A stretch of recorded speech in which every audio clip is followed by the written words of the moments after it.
Le pregunto directamente, ¿ustedes, desde Coalición Canaria, la oposición, van a apoyar el plan presentado por Ángel Víctor Torres por el Gobierno de Canarias para reconstruir económica y socialmente Canarias?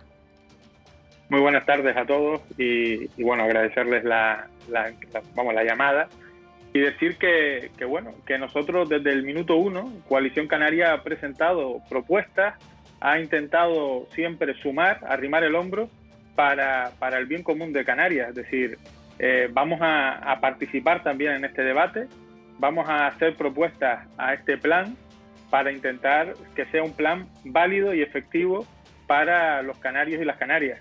Hasta ahora lo que nos ha parecido es que es un documento que carece de concreción, que no tiene medidas específicas, que se queda en una declaración de intenciones y que después de tantas semanas esperando por él, pues teníamos más expectativas de conseguir o de ver un documento con mayor concreción. Pero aún así, a pesar de eso, vamos a hacer propuestas para tratar de mejorarlo y ser muy concretos. Hace falta conocer medidas, coste de las medidas, evaluación de las medidas y el efecto que va a generar en el bienestar de los canarios. Pero ya contaba Elena Mañez que son 40 medidas que cuentan con una ficha financiera de más de 14.000 millones de euros. Ustedes desde Coalición Canaria, ¿qué medida concreta echan en falta? Bueno, en primer lugar, decir que en la lectura del documento no hay medidas concretas. Hay pilares, declaración de intenciones, un documento de carácter político que está bien, es decir, no faltan cosas.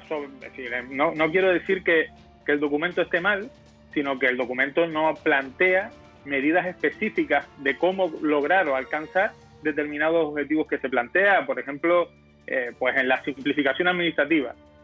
Decir eso y no decir nada es prácticamente lo mismo. No plantea cómo simplificar la administrativa o cómo facilitar, por ejemplo, la obra pública o cómo facilitar la inversión privada en las islas. Es decir, más allá del titular, lo que buscamos es concreción. Coalición Canaria presentó hace más de 20 días un plan con 130 medidas que eran muy concretas. Podían ser mejor o peor, pero eran muy concretas. Lo que esperábamos es algo parecido, algo muy concreto que diga el coste que tiene cada medida, más allá de una ficha financiera que nos han planteado, que básicamente lo que hace es una réplica de los presupuestos de la comunidad autónoma de este año.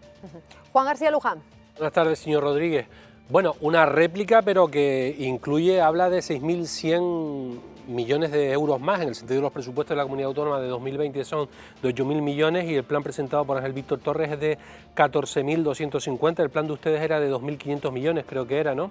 En cualquier caso, básicamente ustedes a la hora de firmar, si se llega a un acuerdo en este sentido, ¿creen que va a ser no será más difícil si acaso conseguir esos 6.000 millones que casi concretar las medidas? Porque claro, pueden concretar mucho, pero si no están las perras, ¿no?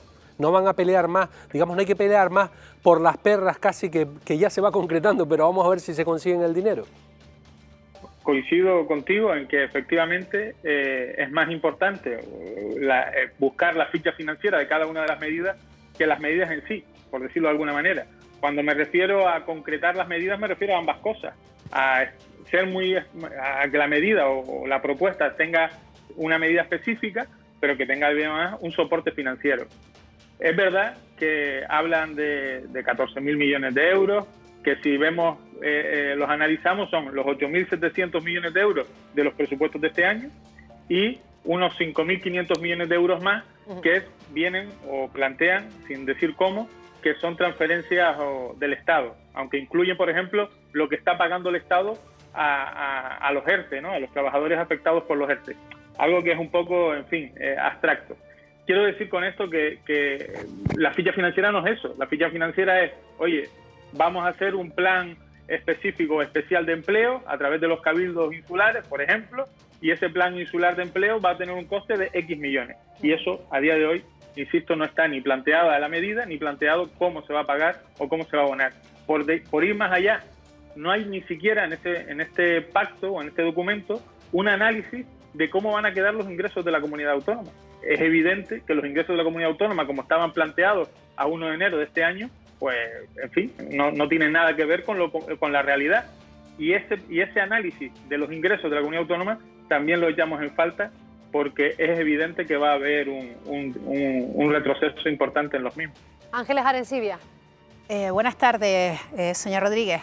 Tengo yo la sensación de que en parte las críticas que se hacen a todas las medidas que están proponiendo las diferentes administraciones, pues hay mucho también del protagonismo que necesita cada fuerza política, ¿no? Tiene que asomar la cabecita. Yo, la pregunta es, usted ha criticado que falta concreción en este plan. A lo mejor si hubiera habido un nivel mayor de concreción no hubieran criticado que se había concretado demasiado antes de ponerse de acuerdo. Bueno, creo que es mucho más fácil llegar a un acuerdo, incluso desde la discrepancia, cuando concretas las medidas, que basándonos en términos generales. En términos generales probablemente vamos a estar más fácil de acuerdo, pero cuando llegamos a las medidas va a ser más difícil poder entendernos. Al final, lo importante es ser eficiente a la hora de plantear un plan de acción, y eso se hace con medidas concretas y con recursos financieros para llevar a cabo esas medidas. Nosotros, insisto, hicimos un ejercicio de plantear una serie de medidas para que el gobierno las asumiera. Nuestro papel ahora es aportar propuestas para mejorar, pero es evidente que es el gobierno de Canarias quien tiene que liderarlas. Y nosotros en ese sentido lo vamos a hacer no desde la generosidad, sino desde el papel que nos toca, que es el de hacer todas las aportaciones posibles para que el gobierno las lidere y por tanto al final repercutan en los ciudadanos. Ese es el elemento esencial, mucho más allá de las formas, mucho más allá de si el plan se llama pacto o no se llama pacto, o si se firma el Día de Canarias. Creo que eso, insisto, es hoy lo de menos. Lo importante es que las medidas específicas que incorporemos a ese plan sean eficientes para los canarios y las canarias. Bueno, el pacto sí recoge una previsión de pérdida de ingresos, en concreto 955 millones de euros menos para la comunidad autónoma. También le pregunta Carlos Sosa. Buenas tardes, señor Rodríguez. ¿Ustedes consideran que este plan, este pacto, que después llevará un plan, por lo que han dicho en presidencia del gobierno, es una declaración de intenciones basada en 5 pilares? ¿Discrepan de alguna manera en esa declaración de intenciones en alguno de esos pilares? No, en términos generales, ya lo he dicho, ¿no? Es decir, en términos generales, el análisis de los pilares, de definición de las prioridades políticas a la hora de afrontar esta recuperación económica y social, es coincidente con el plan que nosotros propusimos hace más de 20 días. Es decir, ahí no hay discrepancia. Evidentemente, lo que estamos esperando es que haya concreción para llevar a cabo esos 5 pilares o esos 5 grandes objetivos de búsqueda del bienestar, de equidad social, etcétera. En el plan que ustedes propusieron iba ficha financiera, iba más concreción de la que hay en este plan del gobierno de Canarias. Sí, efectivamente, había medidas concretas que podían ser, insisto, más o menos acertadas, y lo cifrábamos todo el cómputo global en 2.500 millones de euros para los próximos 2 años. E incluso decíamos que esos 2.500 millones de euros no había que retraerlos de los presupuestos de la comunidad autónoma, es decir, se sumaban a los presupuestos de la comunidad autónoma porque eran fondos que venían o provenían de los superávit y de las sentencias firmes que tenemos ganadas contra el gobierno de España. Pero el plan del gobierno de Canarias contempla tirar del superávit y el endeudamiento.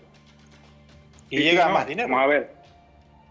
Lo que plantea a día de hoy es 8.700 millones de euros de los presupuestos de la comunidad autónoma, algo que, insisto, si hay una reducción de 900 millones de euros, que creo que es exclusivamente del IGI, no de la reducción del resto de ingresos que tiene la comunidad autónoma, que por ejemplo las transferencias del Estado, y luego plantea unos 5.500 millones que incluye hasta el pago de los ERTE por parte del Estado. Es decir, creo que no es muy concreto a la hora de decir de dónde van a venir cada uno de esos recursos.